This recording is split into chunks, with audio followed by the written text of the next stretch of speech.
Hey guys, it's Kristine. Welcome back to my channel where I talk about budgeting in my bullet journal. In today's video, we're going to go over my June 14th paycheck budget. I am a bi-weekly budgeter and this is my second to last paycheck from my current job because I am moving on to bigger and better things. But if you want to see how I'm spending this paycheck, keep watching. Okay, so even though I am a bi-weekly budgeter, I do also do a monthly budget overview so that I know what still needs to be paid and in what order. And if you haven't seen that video, I will link that up above. So let's get down to this paycheck. I was paid $1,979.32. That's what I budgeted because at the time I already knew that that's what I was going to get.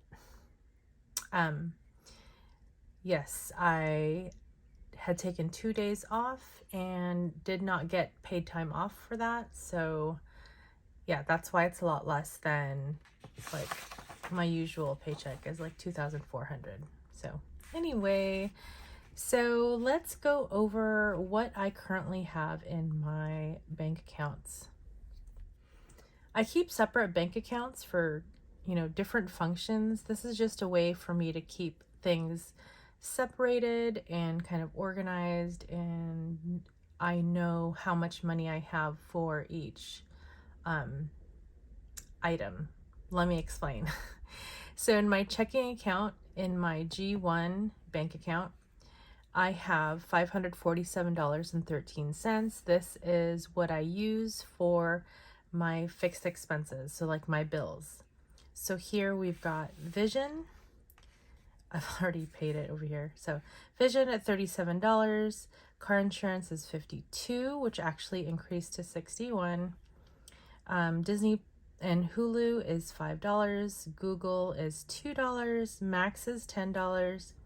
Blue Shield 1 is $268. Blue Shield 2 is $115. So I was expecting $489 in this paycheck to be paid out this paycheck, which totally would be covered by this $547, but I still added the $489.32. And I'm sorry, just going to keep that $547 in there. And I'm going to float that, or I'm going to roll that over to my, to my June 28th paycheck budget, if that makes sense, because I am, like I said, I'm leaving my current job and I want to make sure I'm holding on to as much money as I can. Oh, a little update on that. Okay. So my start date was supposed to be July 3rd, but because that week for corporate orientation included 4th of July, they decided to move it to July 10th. But then just recently they said, oh, this department where you're going to be working in only does it every other week. So your actual start date will be July 17th.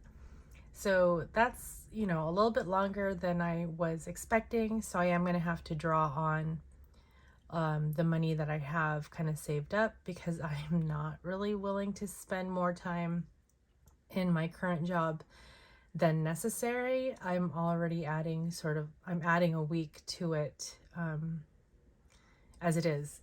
So let me just go back to this really quick. So when I did my monthly budget, I was anticipating only working that 1 week, so getting $1,200.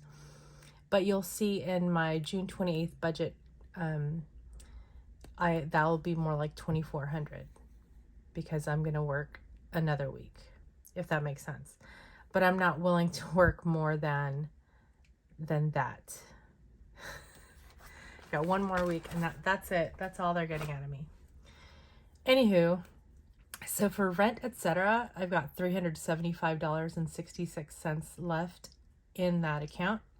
I'm adding $600 to bring me to $975.66. As you see here, I've already paid all my June stuff. So it's really only July that I need to worry about. But this 976 should bring me close enough to Actually, it will bring me. It's enough to pay July. So that's awesome. Yeah. And any money I have extra in my June 28th budget, I will save that for like August bills. And I've already started working on that. So you'll see that in a couple weeks. So here's my T-Mobile checking account, which I use for my spending money, so my variable spending. And that had $27.98 left in it. I went ahead and put my usual $400, but I kept the $27.98. Normally I would like transfer that out to like for sinking funds or emergency fund, but I'm just gonna keep that in there. My buffer still has 3,000. I'm not adding anything to that at this time. So yeah, these are what my accounts are looking like right now. So in my Ally account, I have $154.27. I was transferring some money around, so that's why it's a little bit bigger there. But I'm not going to add anything to it because it does already have that money there. So it has enough money for me to give my daughter her $35 a week that I have promised to continue paying, or to continue giving her until she gets a job. In my emergency fund, I have $5,400. Yep, that's the same from last time. I'm adding $490 to that, bringing my total to $5,890. I'm trying to bulk that up because I will be dipping into it. Yeah. I mean, $490 is a pretty good amount, but you know, without a paycheck for a little while, that I might be dipping into that, you know, sooner than later. Sinking funds is getting 0. I still have that $500, which is, I believe, the only sinking fund I have left is my car maintenance fund. Roth, I haven't been adding to it at all, I think, since May. So it's still at 800. Once I do get my new job, I am going to revamp my budget, kind of redo my my goals, and yeah, I'm excited for that. So that's my budget for my second to last paycheck in my current job. Let me know in the comments, like what do you do with your money when you're getting ready to change jobs and you have a gap in between? Do you keep working until like the absolute last day right before your job, or do you give yourself a little time off? Because personally, I think I need a little time off just to kind of decompress from my current job. And yeah, not like I'm going to be able to go on a vacation or anything, but I think just sort of like a little staycation and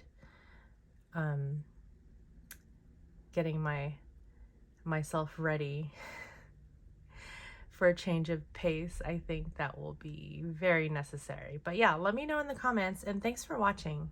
I'll talk to you guys later. Bye.